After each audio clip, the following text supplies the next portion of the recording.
जय हिंद साथियों, मैं निशा सैनी आपके अपने यूट्यूब चैनल निशा सैनी स्टे 24 में आप सभी का स्वागत है।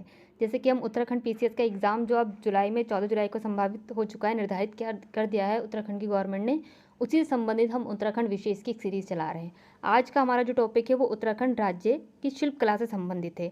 उत्तराखंड राज्य शिल्पकला से संबंधित जो भी प्रश्न बनने वाले हैं आपको इसी में से ही बनेंगे, कोई भी प्रश्न इससे बाहर नहीं जाएगा।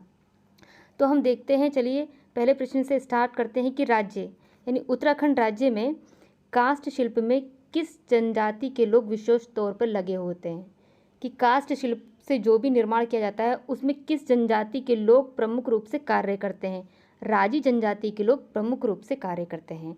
अब प्रश्न इस तरीके से बन सकता है कि राजी जनजाति के लोग किस शिल्पकला में अपना सहयोग देते हैं, काष्ठ शिल्पकला में अपना सहयोग देते हैं। मैंने दोनों तरीके से आपको प्रश्न बताया है, पीछे से भी और आगे से भी, कि जनजाति के नाम से भी स्टार्ट हो सकता है और शिल्पकला के नाम से भी स्टार्ट हो सकता है। उसी तरीके से नेक्स्ट आपका है रिंगाल। रिंगाल क्या होता है? रिंगाल एक प्रकार का नरकट होता है। रिंगाल एक प्रकार का नरकट है। वह किन जिलों का एक प्रमुख हस्तशिल्प उद्योग है? रिंगाल जो है किस जिलों का एक प्रमुख हस्तशिल्प उद्योग है? पहला है चमोली, अल्मोड़ा, पिथौरागढ़। ये 3 ऐसे ज़िले हैं उत्तराखंड में जहाँ पर रिंगाल प्रमुख हस्तशिल्प उद्योग है।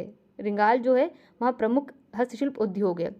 आगे हम देखते हैं कि रिंगाल व बाँस से डाले, कंडे, चटाई, सूप, मोस्टा, टोकरी सामग्री कौन बनाता है? रूढ़ी लोग जो हैं। उत्तराखंड के रूढ़ी लोगों का व्यवसाय या कार्य क्या है? उत्तराखंड के रूढ़ी और जो व्यवसाय है उनका क्या है?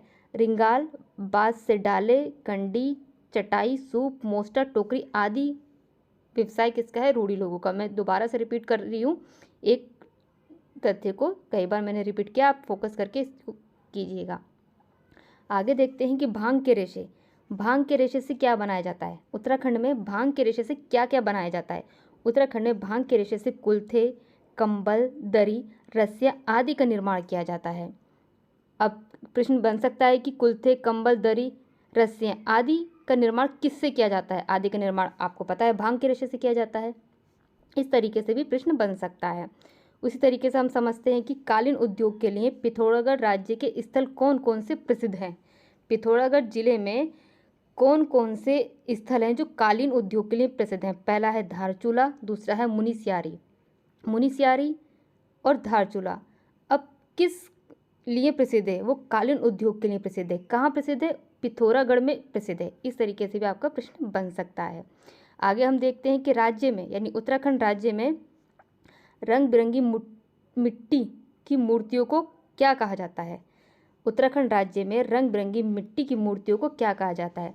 डिकारे या डीकरा कहा जाता है। समझने योग्य तथ्य यह है कि डिकारे और डीकरे का संबंध किससे है? डिकारे और डीकरे का संबंध उत्तराखंड राज्य में रंग बिरंगी मिट्टी की मूर्तियों से संबंध है। इस तरीके से भी आपका प्रश्न बन सकता है। आगे समझते हैं कि तांबे, पीतल, एल्युमिनियम आदि के बर्तन कौन बनाते हैं? उत्तराखंड राज्य में तांबे, पीतल, एल्युमिनियम आदि के बर्तन कौन बनाते हैं? इन सभी का निर्माण टमटा लोग करते हैं। इन सभी का निर्माण टमटा लोग करते हैं। अब प्रश्न बन सकता है कि टमटा लोगों का व्यवसाय क्या है या किस शिल्पकला में वे अपना योगदान देते हैं? वे तांबे, पीतल, एल्युमिनियम आदि के बर्तन बनाने में अपना योगदान देते हैं। उत्तराखंड राज्य से संबंधित ये सभी शिल्पकला से बनने वाले प्रश्न हैं। आगे बढ़ते हैं।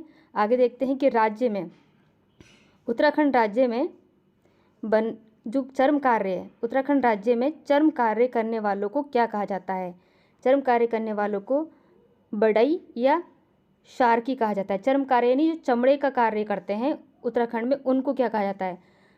बढ़ई या शार्की।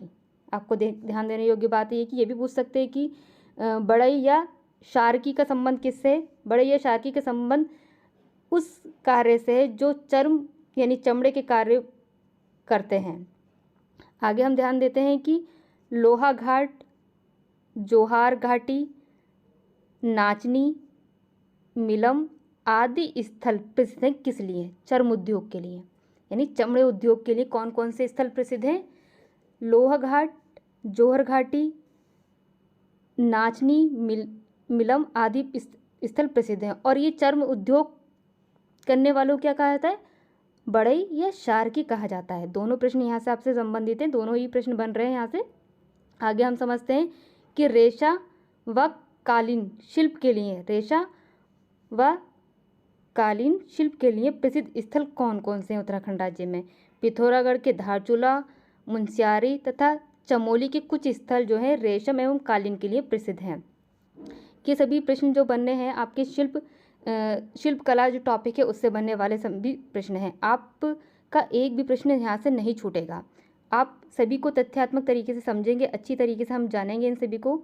ये एक एक करके मैंने सभी आपको बताया है। आप हमारे साथ बने रहिए। इसी तरीके से हम आगे भी इन छोटे छोटे टॉपिक पर आपकी वीडियो लाते रहेंगे। जय हिंद, जय भारत।